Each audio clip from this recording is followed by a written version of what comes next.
ઉત્તરાયણમાં લોકો પતંગની મજા લઈ રહ્યા છે.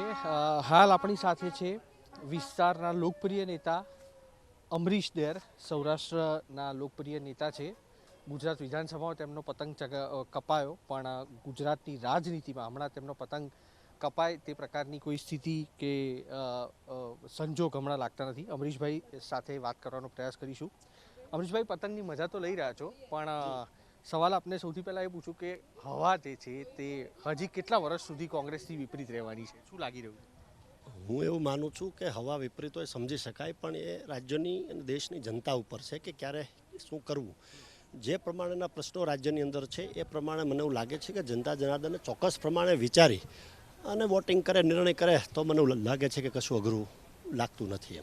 એ આશા ખરી કે કોંગ્રેસનો પતંગ ફરી ચકશે અત્યારની જે પરિસ્થિતિ છે તે જોતા? હું એવું માનું છું કે રાજ્યની જનતા અને દેશની જનતાની સેવા કરવા માટે બધી જ રાજકીય પાર્ટીઓ જે છે ને એની વિચારધારા અલગ હોઈ શકે, પણ બધાનો ધ્યેય જે છે એ એક જ છે કે જનતા જનાર્દનનું ભલું થાય.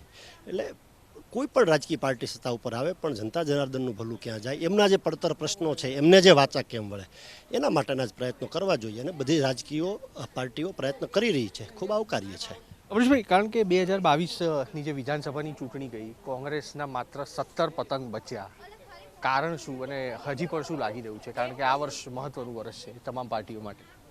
મને લાગે છે કે બધી જ રાજકીય પાર્ટીઓ પોતપોતાની રીતે મહેનત કરતી હોય છે અને પોતાના ચૂંટણી મેનિફેસ્ટોમાં, ચૂંટણી ઢંઢારોમાં જે કોઈ પ્રશ્નો એ જ્યારે મૂકે છે, નિરાકરણ માટેની વાત જ્યારે મૂકે છે, ત્યારે જનતા જનાર્દન એના ઉપર વિચાર કરતી હોય છે અને ચોક્કસ પ્રમાણે ભારતીય જનતા પાર્ટીના લોકોએ જે વાત મૂકી છે એ રાજ્યની જનતાને વધુ ગમી છે. એટલા માટે કોંગ્રેસને આટલી મોટી હારનો સામનો કરવો પડી રહ્યો છે હું માનું છું. અમરીશભાઈ, એક વ્યક્તિગત સવાલ આપને પૂછું, કારણ કે 3 દશકથી હવા ભારતીય જનતા પક્ષની તરફી છે.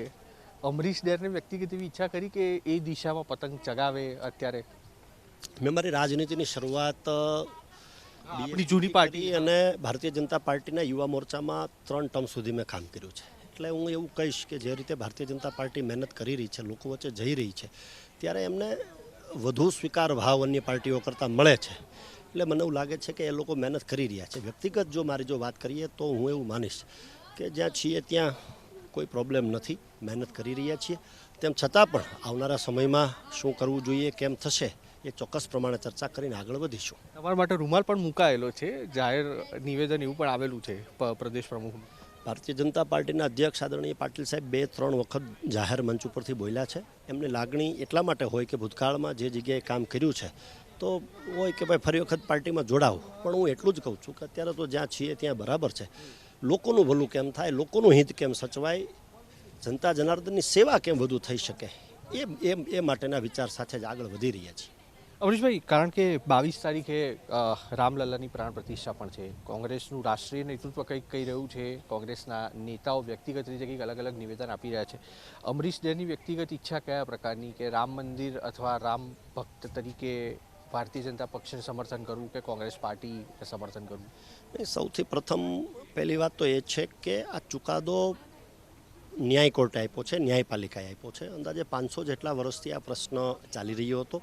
ત્યારે માન્ય સુપ્રીમ કોર્ટનો જે ચુકાદો આવ્યો છે એને બધી જ રાજકીય પાર્ટીઓએ માથે ચડાવ્યો છે, કોંગ્રેસે પણ એમને માથે ચડાવ્યો છે. જે રીતે આગામી 22 તારીખે ભગવાન રામલલ્લા મંદિરમાં બિરાજવાની જે વાત છે, પ્રાણ પ્રતિષ્ઠા મહોત્સવની જે વાત છે, એમાં કદાચ બધી પાર્ટીઓના જુદા જુદા મતાંતરો કદાચ એટલા માટે હોઈ શકે કે રાજ્યના અમુક સાધુ સંતો, મઠાચાર્યો એ પણ એમના પણ ભિન્ન ભિન્ન મત છે. ત્યારે બધી જ રાજકીય પાર્ટીઓની વાત અલગ થઈ શકે, પણ અમારા આદરણીય ગુજરાત રાજ્યના પ્રદેશ અધ્યક્ષ આદરણીય શક્તિસિંહ ગોહિલ સાહેબે જે રીતે કહ્યું છે કે અમે બધા જ સાથે મળીને મંદિરમાં દર્શન કરવા માટે ભગવાનના જઈશું, તો એ વસ્તુ સૂચવે છે. અને કદાચ મોવડી મંડળના ધ્યાને આ વાત આવી હોય, ન આવી હોય, એણે કઈ રીતે મૂલવી હોય, એ વાત અલગ હોઈ શકે. પણ ગુજરાત રાજ્યની જો વાત કરીએ તો ચોક્કસ પ્રમાણે શક્તિસિંહજીએ કહ્યું છે કે બધા જ કોંગ્રેસના આગેવાનો યોગ્ય સમયે મંદિરનું કામ પૂર્ણ થયા બાદ ભગવાનની પૂજા અર્ચના માટે, દર્શન માટે જવાના છીએ. અને ભૂતકાળમાં પણ સ્વર્ગસ્થ વડાપ્રધાન આદરણીય રાજીવ ગાંધીજીએ સૌથી પહેલાં ભગવાનની શિલાનું પૂજનની પરમિશન જો કોઈ આપી હોય તો હું એવું માનું છું કે એમના સમયમાં અપાયેલી છે. એટલે ચોક્કસ પ્રમાણે બધા જ લોકો ભગવાનમાં આસ્થા શ્રદ્ધા ધરાવે છે. એટલે મને એવું લાગે છે કે આવનારા સમયમાં જે થઈ રહ્યું છે એમાં કોંગ્રેસ પક્ષ પણ જોડાશે. આ હતા અમરીશ ડેર, સૌરાષ્ટ્રના લોકપ્રિય નેતા.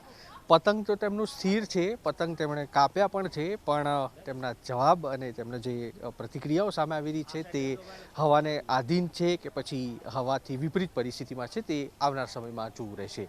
કેમેરામેન અવનીશ તિવારી સાથે કુશાંક સોની, એબીપી અસ્મિતા, અમદાવાદ.